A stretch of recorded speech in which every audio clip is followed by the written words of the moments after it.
जय भीम, नमो बुद्धाय। 2024 पार्लियामेंट की इलेक्शंस हम सभी लोगों ने देखी।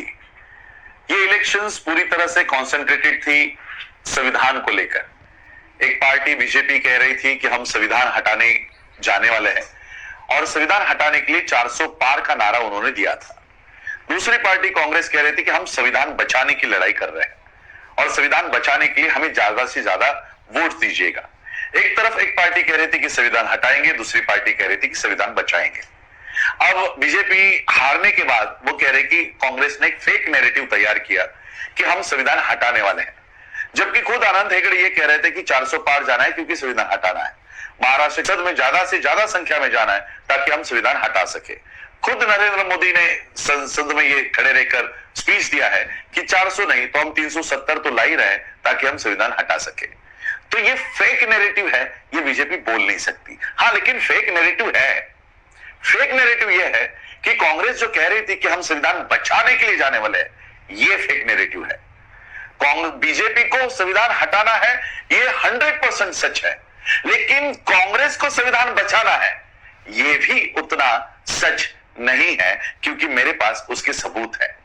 ये 2 दिन पहले भारत के संसद में कानून बनने जा रहा है, 1 nation 1 election. Government considering 3 bills to implement 1 nation 1 election plan. Bharat सरकार इस देश में 1 नेशन 1 इलेक्शन लाने जा रही है और इसके लिए उनको भारत के संविधान में 3 मेजर अमेंडमेंट्स करने हैं, जिसकी परमिशन संसद में दी गई है। Article 82, article 83 and article 327। ये 3 आर्टिकल्स में पिछले हफ्ते में बहुत बड़े अमेंडमेंट्स भारत में हो रहे हैं। अब मुझे बताओ, जो कांग्रेस ये कह रही थी कि हमें संविधान बचाने के लिए अंदर जाना है, ये अमेंडमेंट्स जब हो रहे थे तब राहुल बाबा क्या सो रहे थे? इसका मतलब फेक नैरेटिव ये है कि इनको संविधान बचाना है। ये फेक नैरेटिव है और इस फेक नैरेटिव में हम लोग फंस गए। भारत के लोग, महाराष्ट्र के लोग फंस गए। महाराष्ट्र का उदाहरण देना चाहूंगा। 2024 में एमवीए के अगेंस्ट जो वीवीए खड़ी थी प्रकाश अंबेडकर जी के नेतृत्व में, इनके 50 लाख वोट्स पे से ये 10 लाख वोट्स पे आ गए। इसका मतलब 40 लाख वोट्स ये उद्धव, शरद पवार और राहुल गांधी इनको पड़े हैं। इसका मतलब है 40 लाख वोट्स हमारे चले गए संविधान बचाने की दुहाई के लिए। लेकिन अब जब संविधान सही में खतरे में है तो ये आवाज तक नहीं उठा रहे। बहन जी के भी वोट्स शिफ्ट हो गए। इसमें दोष कहीं ना कहीं हमारा भी है। हमारे इन नेताओं ने क्रेडिबिलिटी अपनी लॉस्ट कर दी है। इनका विश्वास कहीं ना कहीं समाज का विश्वास उठ गया है इन पे से, और इसलिए ये वोट्स जा रहे हैं। और इसलिए मैं आज फिर से हमारे समाज की वोट्स हमारे ही पार्टी में आए, ना इस इंडी ना एमवीए के लिए जाए और हमारे वोट्स का रिप्रेजेंटेशन में तब्दील हो।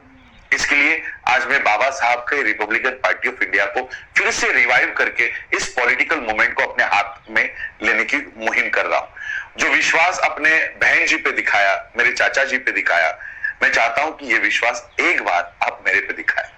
याद रखिएगा, मैं उस डीएनए से हूं जिस डीएनए ने इस देश में 2500 साल की गुलामगिरी को 60 साल के उनके जीवन कार्यकाल में खत्म कर दिया। उस डीएनए को लेकर मैं चल रहा हूं। हमारे महाराष्ट्र के बौद्धों को मैं ये अपील करना चाहूंगा कि जो विश्वास अपने बाला साहब पे दिखाया, एक विश्वास इस बार महाराष्ट्र के असेंबलीज में मुझ पे दिखाइए, ताकि बाबा साहब ने जो रिजर्व सीट्स गांधी के जान के बदले में हमको हासिल करके दी है, उस रिजर्व सीट्स पर आज बीजेपी का और कांग्रेस का कब्जा है। क्या इनको नैतिक अधिकार है? अरे गांधी जी के जान के बदले में, प्राण के बदले में आपने हमको ये सीट्स दी है, वो सीट्स भी आप हमसे चुरा रहे हो।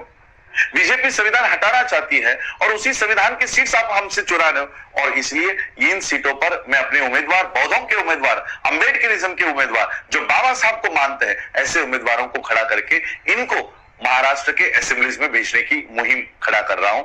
सारे 29 के 29 सीट्स में लड़ाने वाला हूं और इसलिए सारे बौद्धों को मैं ये अपील करना चाहता हूं, एक भी वोट जाति के नाम पर, धर्म के नाम पर, खून के नाम पर हमें अब बांटने नहीं है।